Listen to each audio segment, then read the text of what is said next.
aos amigos nossos pessoais, ao nosso protetor, para que possam estar conosco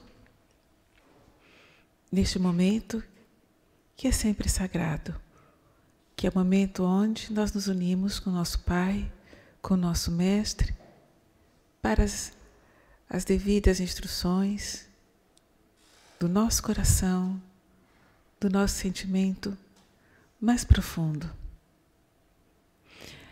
A mensagem que eu gostaria de trazer hoje para vocês é justamente aquela do poder da fé, daquele de nos deixarmos levar pela fé.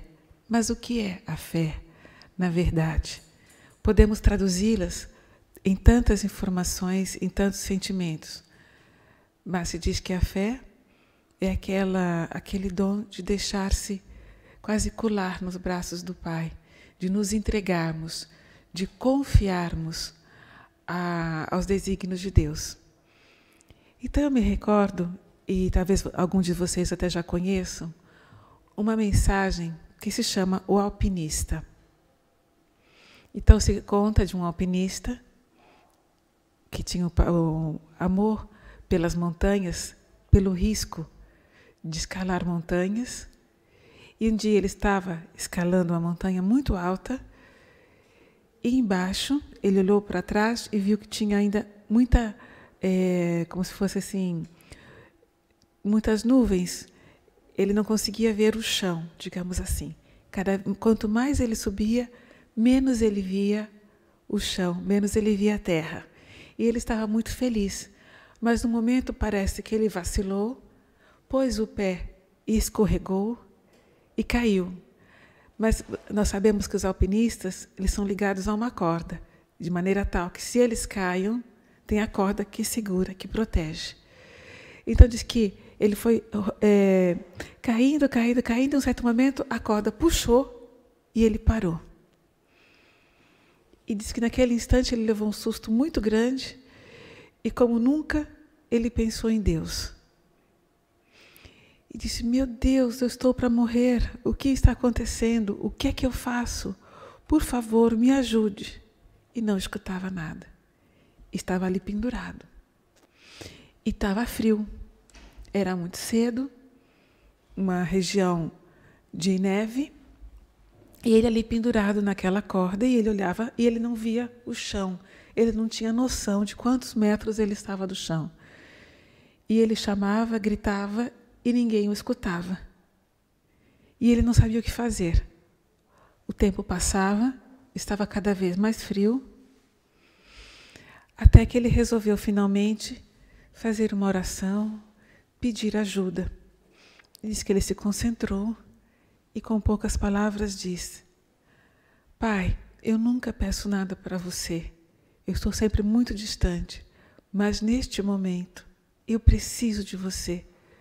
Por favor, me ajuda. O que eu devo fazer? E diz que ele escutou uma voz que diz, corta a corda.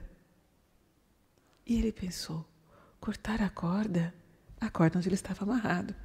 Ele falou assim, mas eu não sei que distância eu estou, se eu estou realmente próximo à terra, eu não estou vendo onde eu estou. Eu vou acabar morrendo de verdade. Vai que eu ainda estou numa altura muito grande. E vacilou e ficou ali e continuou a pedir, por favor, Pai, o que é que eu faço? E a resposta, corte a corda. E ele permaneceu ainda ligado nessa corda. E se conta então que mais tarde, quando o dia já ia alto, já tinha chegado um pouco de sol, alguns socorristas, eu não sei se é socorristas ou socorredores, socorristas encontraram um alpinista ligado numa corda, morto siderado, já há algumas horas, a 1 metro de distância do chão. Então, quer dizer, o conselho era aquele, corte a corda. Ele não iria morrer, ele já estava quase, pertinho do chão. Ali era uma questão de fé, porque ele não sabia realmente o que iria acontecer com ele. Ele pediu ajuda, a ajuda chegou e ele não a compreendeu. Então, até mesmo nós, Quando é que é o momento que nós temos que cortar uma corda? Ou melhor, deixar as nossas certezas, mesmo na incerteza, ou seja, eu sei que se eu ficar aqui não vai piorar, mas por outro lado, se eu ficar aqui, eu não vou para lugar nenhum. O que é que eu faço? Eu preciso tomar uma atitude, eu preciso tomar uma decisão. Então, muitas vezes a gente fica ligado a uma hipotética salvação sem ter realmente certeza. E o que nos dá, às vezes, uma força de ir adiante e fazer um passo, às vezes por medo nós não fazemos, por receio que seja pior. Agora, analisando, se nos veio uma intuição, se nos veio uma ajuda de algum lugar, nós temos que ver os momentos que foram precedentes a essa ajuda. O que a gente fez? A gente tinha pedido ajuda antes? A gente tinha refletido qual era o nosso estado? Nós nos tínhamos acalmado ou estávamos sempre aflitos por medo do que estava para acontecer ou que podia acontecer? Se nós oramos, mesmo na maior simplicidade, se nós pedimos ajuda, então nós temos que ficar muito atentos, porque de repente Deus pode responder. Mas nós temos que ter a lucidez para compreender a sua resposta, que não necessariamente é do jeito que nós estamos acostumados ou pensamos que ela vai chegar. De alguma maneira, talvez Ele esteja nos preparando e nos dando uma resposta. Olha, faz isso. Mas às vezes nós somos desesperados ou pouco atentos, nós não percebemos. Isso acontece com todos nós, nas menores coisas. E realmente Deus nos responde, às vezes, na forma mais simples, mais direta e que nós não percebemos naquele momento. Então, a proposta justamente hoje é aquela de não somente pedir, mas ter a força para reconhecer e aceitar essa ajuda. Porque se nós não a sentimos, não percebemos, ela pode passar. Aí vamos dar talvez uma outra oportunidade, mais uma e mais uma. Então, se nós pensarmos, a vida é uma oportunidade contínua. Todos os dias nós temos uma nova oportunidade na nossa existência. Em primeiro lugar, somos nós que decidimos como vai ser o nosso dia. Se vai ser alegre, se vai ser triste. Porque uma situação que nos causa tristeza, ela não vai mudar pela nossa tristeza, mas pelas nossas atitudes. Então, a nossa atitude de estar bem é uma atitude também de nos colocar próximos a compreender qual é a solução. O desespero não é e nunca foi a solução.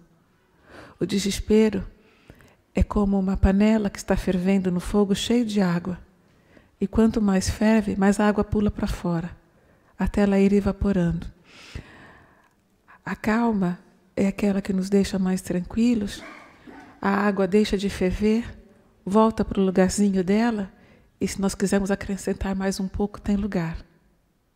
E aquela que a gente vai acrescentar vai ser aquela água fria, que vai trazer a temperatura justa, que vai acalmar, sem queimar, sem fazer mal.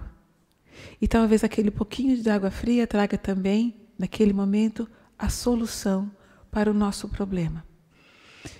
Trabalhando na casa espírita, nós vemos isso muitas vezes. Ou seja, uma pessoa chega aflita, pede ajuda.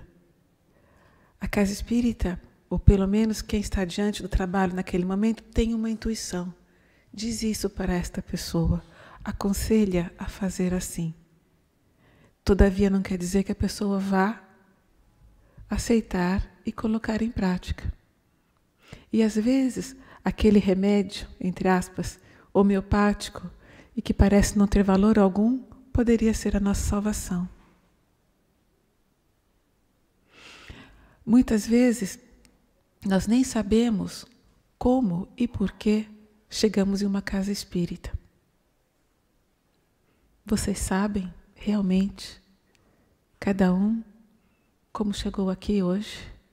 Ou como chegou aqui pela primeira vez? O que é que os trouxe? Ou quem os trouxe? Ou em quais circunstâncias? Será que foi uma resposta de Deus ao nosso pedido, a uma nossa dor interior, ao momento que estávamos precisando? Então, a essa resposta que Deus nos deu, nós estamos tentando realmente fazer o possível dentro dessa resposta para podermos melhorar.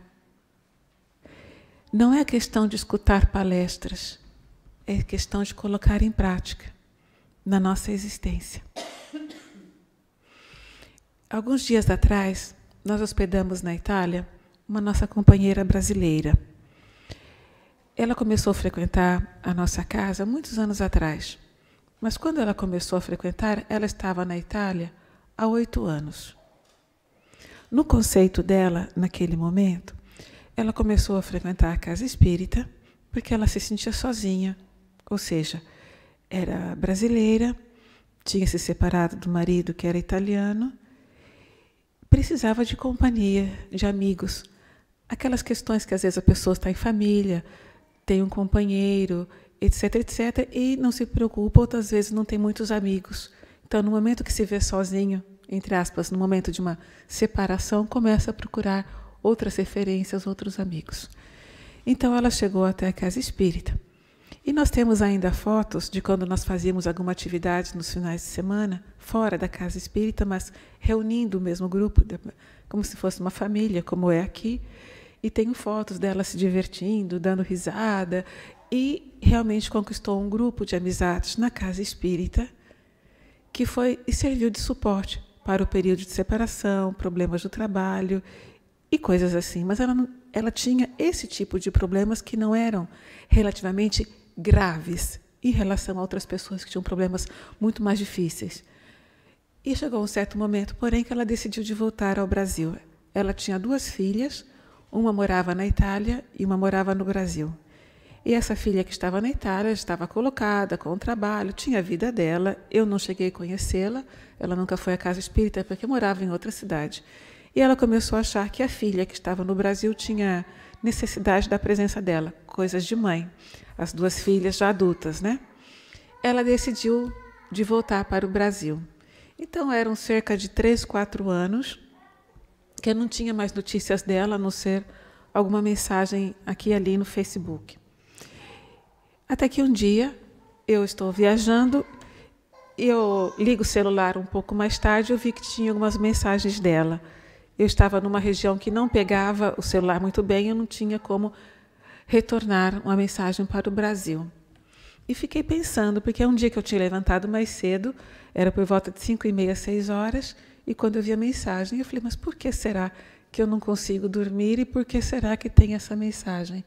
Eu não conseguia entender. E logo mais, quando eu voltei para a cidade, então para Milano, eu liguei para uma amiga em comum e falei, olha, encontrei uma mensagem e eu não estou entendendo o que é. Ela falou assim, eu também encontrei uma mensagem no Facebook e eu também estou achando estranho, ela está pedindo ajuda. E ela não disse o que é. A mensagem no Facebook, simplesmente ela fala, as minhas amigas da Itália, eu peço ajuda. E nós começamos a ficar todas preocupadas. Enfim, ela soube, primeiro ela no Brasil do que nós na Itália, que a filha dela tinha sido assassinada, a filha que estava na Itália. E eu nem sabia que a filha ainda estava na Itália. Então, quando nós conseguimos ligar uma coisa com outra, entramos no telejornal, na informação, né?